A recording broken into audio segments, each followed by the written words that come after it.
part 2 of the documentary exploring the reality of human travel to the moon. Stay with us. Independent verification by the Soviets. One of the strongest pieces of evidence supporting the moon landing comes from the Soviet Union.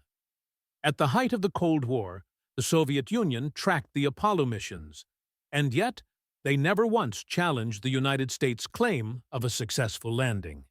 Had the moon landing been a hoax, the Soviets, who were in a race with the U.S. for space supremacy, would have exposed it immediately. The anomalies in the Apollo photographs. Some have pointed to anomalies in the Apollo photographs, such as the positioning of the shadows and the apparent absence of stars in the sky. Critics argue that such irregularities suggest the photos were taken under artificial lighting on a soundstage. However, experts contend that the uneven lunar surface and the sun's unique light angles could explain these phenomena. The moon landing site, photographed by satellites. In recent years, high-resolution images taken by satellite spacecraft have provided clear photographs of the Apollo landing sites. These photos show the remnants of the lunar modules, rover tracks, and even the American flag. The evidence is not just archival, it's visible in real time from our modern space probes. The lost tapes of the Apollo missions.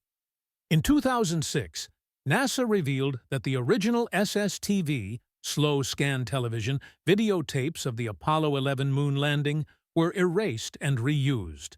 The loss of these crucial tapes has raised eyebrows, with some skeptics suggesting that it was a deliberate act to cover up the truth. However, NASA maintains that the tapes were discarded due to limited storage capacity at the time. Don't forget to like, comment, and subscribe. Scientifically accurate reports from the astronauts.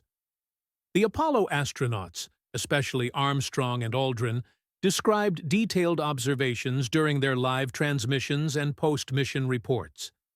These included specifics about the moon's surface, the behavior of light, soil density, and even the smell and taste of lunar dust. Much of this information was unknown at the time and was later confirmed by robotic and unmanned missions. The moon landing technology. Some have argued that the technology of the 1960s was not advanced enough to support a manned mission to the moon. The computers on board the spacecraft were far less powerful than modern-day cell phones, and the heat shields protecting the astronauts were built with technology that some claim was far too primitive for such a daring mission.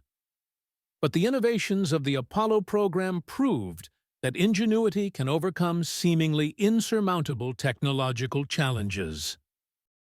Don't miss the third part. More interesting than part 1 and 2. It will be ready soon.